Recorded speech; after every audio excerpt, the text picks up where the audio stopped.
Gusto mo bang mamimiss ka palagi ng iyong karelasyon at hindi ka mawala-wala sa kanyang isipan kahit sa kanyang pagtulog? Kung yes, please continue watching. Hello mga guys, kumusta kayo? Panibagong araw, panibagong video na naman tayo. And sa araw na ito ay isa na namang video ang aking ituturo sa inyo na simpleng gabay o simpleng pamamaraan na makakatulong sa atin.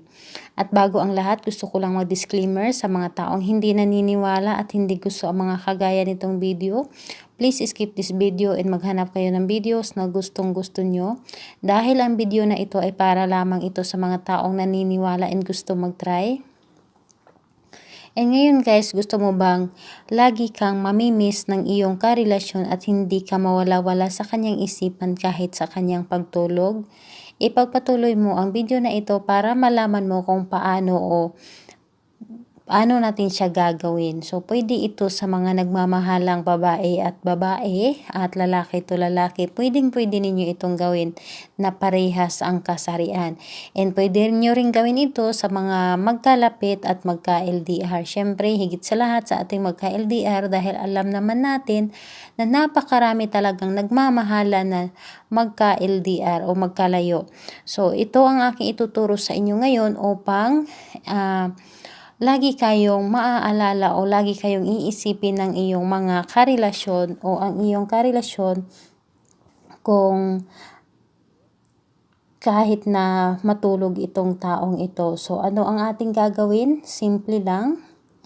Ay, kumuha tayo ng mga gagamitin natin sa paggawa nito. So, ang ating kukunin ay kumuha lang tayo ng isang dahon ng laurel. Kailangan buo at okay lang na may kaunting sira basta wag lang talaga itong mapunit.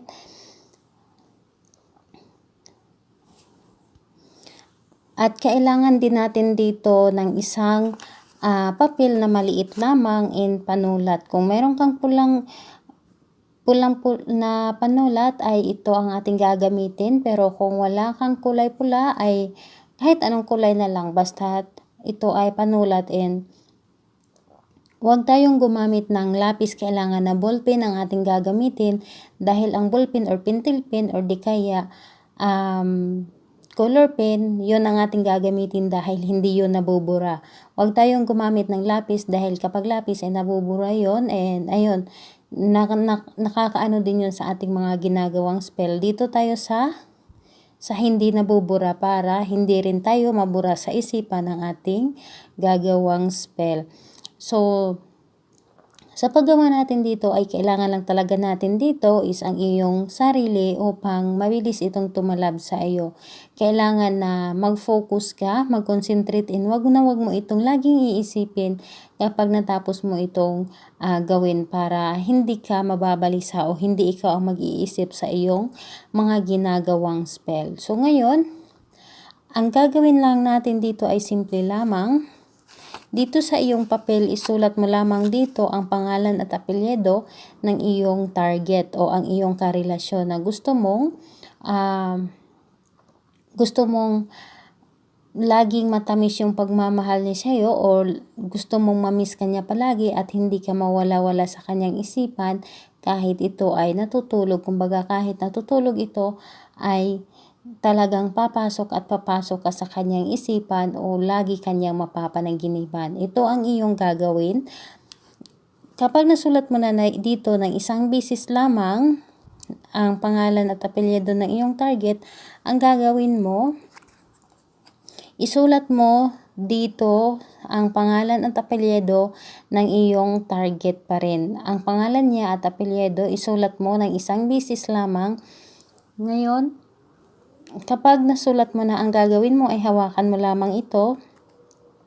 Sabihin mo na pangalan niya at apelyido at sabihin mo, tulungan mo ako na say pangalan niya at apelyido, sambitin mo na mamimiss niya ako sa bawat oras at hindi ako mawawala sa kanyang isipan kahit ito sa kanyang pagtulog ay ako lamang ang mapapasok o ako lamang ang nilalaman ng kanyang isipan.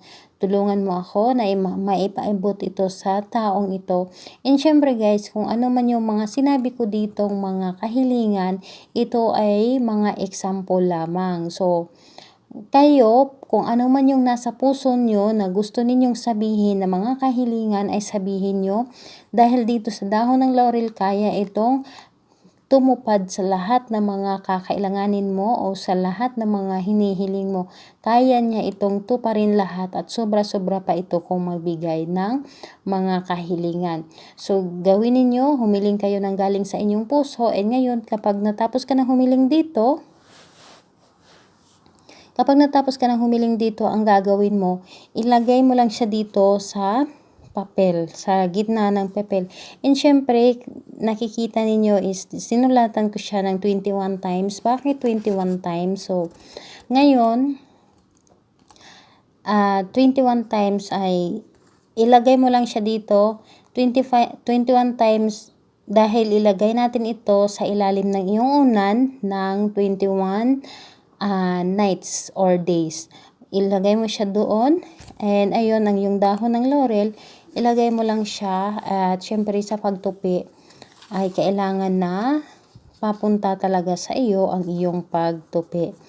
Ngayon kapag ganito na, ang gagawin mo, hawakan mong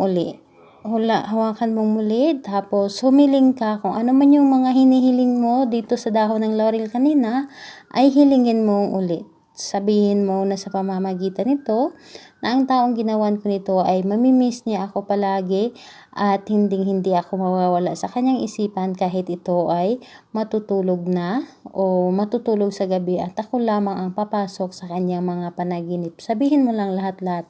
And ngayon, pagkatapos mo itong gawin, ilagay mo ito doon sa ilalim ng iyong unan. Yes po, sa ilalim ng iyong unan. And pati yung dahon ng laurel. Sis, paano? Baka madurog yung dahon ng laurel doon sa ilalim ng aming unan. Okay lang po, walang problema. At least nakapaghiling ka na, nakapag-wish ka na dito. Basta hindi talaga maiwasan na madudurog talaga. And kung pwede naman na ilagay mo ito sa may soap, sa may wrapper na pwede mo siya ipasok doon para halimbawa ay madurog ay naano siya, hindi siya magkalat doon sa ilalim ng iyong unan. Pwede mo siyang ilagay sa may cellophane. So, ilagay mo to doon ng 21 nights. 21 nights and ayun, pagkatapos ng 21 nights, pwede mo na ito siyang sunugin. Sunugin mo and ayun, halimbawa ngayon mo ginawa, ngayon ay Friday ng gabi. So, Friday, pwede mo siyang gawin ngayon kahit gabi na ay wala namang problema. Pwede mo siya gawin ngayon Friday, tapos bukas Sabado, isang count na yon, isang araw na yon, pagkalinggo dalawa, hanggang matapos yung 21 days or nights. Ilista mo na lang para hindi mo makalimutan. And after 21 nights or days, pwede mo na ito siyang isunugin. Pwede mo siyang sunugin or pwede mo na siyang itapon. And ayun, wala ka nang gagawin paggabi, wala ka nang sasambitin, yun lang, ilagay mo lang ito sa ilalim ng iyong unan ng 21 days. Ayun, sana ay makatulong ito sa inyo. At gagawin natin ito ng Tuesday or Friday ng kahit anong oras, basta ito ay Tuesday or Friday. Or pwede rin natin gawin ngayong 13 dahil new moon, March 13, new moon, umpisa na, pwede na kayong gumawa ng mga love spell kahit gabi. And ayun, kung may mga katanungan kayo, i-comment nyo na lang sa baba upang ma-replyan ko kayo. And don't forget to subscribe to my channel. Bye bye everyone, God bless us all.